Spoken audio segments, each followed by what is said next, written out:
UP के बाहुबली नेता और माफिया डॉन मुख्तार अंसारी की मौत पर कई सवाल उठाए जा रहे हैं। उनका परिवार ये बात कह रहा है कि अंसारी को जेल में जहर दिया गया था, जिसके चलते उनकी मौत हो गई। इसी बीच अब मुख्तार की मौत पर राजनीति भी तेज हो गई है। दरअसल हाल ही में माफिया डॉन मुख्तार की मौत के बाद अखिलेश यादव उनके परिवार से मिलने पहुंचे। इस मुलाकात के बाद से कई सवाल उठने लगे हैं। मुख्तार के जिंदा रहते अखिलेश हमेशा उनसे दूरी बनाते रहे, लेकिन मुख्तार के जाने के बाद अब ऐसा प्रेम दिखाना लोगों को रास नहीं आ रहा है। लेकिन अखिलेश की इसके पीछे क्या सोच हो सकती है, ये जानने से पहले आइए आपको एक किस्सा सुनाते हैं। साल था 2016, तारीख 21 जून। तत्कालीन समाजवादी पार्टी सरकार में कैबिनेट मंत्री और मुलायम सिंह यादव के छोटे भाई शिवपाल यादव की मौजूदगी में मुख्तार अंसारी की पार्टी कौमी एकता दल के सपा में विलय का ऐलान किया गया। सीएम अखिलेश यादव उस समय जौनपुर में थे। उन्होंने कहा कि सपा में किसी के विलय की जरूरत नहीं है, हम अपने बलबूते जीतेंगे। शाम को अखिलेश लखनऊ लौटे और बलराम यादव मंत्रिमंडल से बर्खास्त हो गए।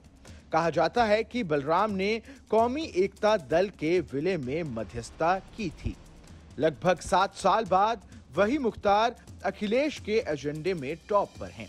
रविवार को अखिलेश ने गाजीपुर पहुंचकर न केवल मुख्तार को श्रद्धांजलि दी, बल्कि मौत की जांच सिटिंग जज से करवाने की मांग की है। यूपी की सियासत में मुख्तार को बसपा से लेकर सपा तक सबका साथ मिला, लेकिन अखिलेश यादव सीएम रहते हुए सार्वजनिक तौर पर हमेशा मुख्तार से दूरी बनाते नजर आए।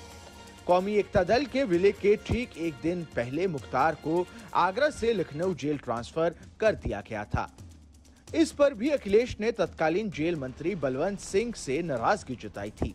विलय के अगले दिन अखिलेश ने कहा कि मुख्तार जैसे लोगों की पार्टी में जरूरत नहीं है। नाराजगी का असर ये रहा कि 3 दिन के भीतर ही विलय रद्द करना पड़ा था। लेकिन अब अखिलेश यादव रविवार को गाजीपुर में मुख्तार के बेटे उमर अंसारी का हाथ थामे नजर आए। जब उनसे 2016 में मुख्तार की पार्टी के विलय के विरोध से जुड़ा सवाल पूछा गया तो उनका जवाब साफ था, राजनीति हमेशा वर्तमान परिस्थितियों में होती है। पिछले एक दशक में संसद से लेकर विधानसभा तक आम चुनावों में हार का सामना कर रही सपा को दरअसल मुख्तार के मसले में वोटों की उम्मीद नजर आ रही है। पूर्वांचल की 3 सीटों गाजीपुर, बलिया और घोसी से मुख्तार परिवार का सीधा नाता जुड़ता है। गाजीपुर मुख्तार का गृह जिला है, वहीं बलिया लोकसभा की मोहम्मदाबाद विधानसभा और घोसी की मऊ विधानसभा से भतीजा और बेटा विधायक है। सपा के रणनीतिकारों को लग रहा है कि इन तीनों लोकसभा सीटों में सहानुभूति का फायदा मिल सकता है। अफजाल गाजीपुर से सपा के उम्मीदवार भी हैं। इस पूरे मामले को अल्पसंख्यकों के उत्पीड़न का रंग भी दिया जा रहा है। पश्चिमी यूपी के पहले 2 चरण की 16 सीटों में अधिकतर पर मुस्लिम वोटों का असर है, इसलिए मुख्तार के मुद्दे पर मुस्लिम वोटों की लामबंदी हुई तो फायदा साथ खड़े होने वाले उम्मीदवार को ही मिलेगा। इसलिए अखिलेश ने मुख्तार के घर का सफर करने से परहेज नहीं किया है। हालांकि भाजपा इसे माफिया को सपा के समर्थन के तौर पर पेश कर रही है, यानी मुख्तार के मुद्दे में पक्ष और विपक्ष दोनों ही संभावनाएं तलाश रहा है। इस खबर में बस इतना ही।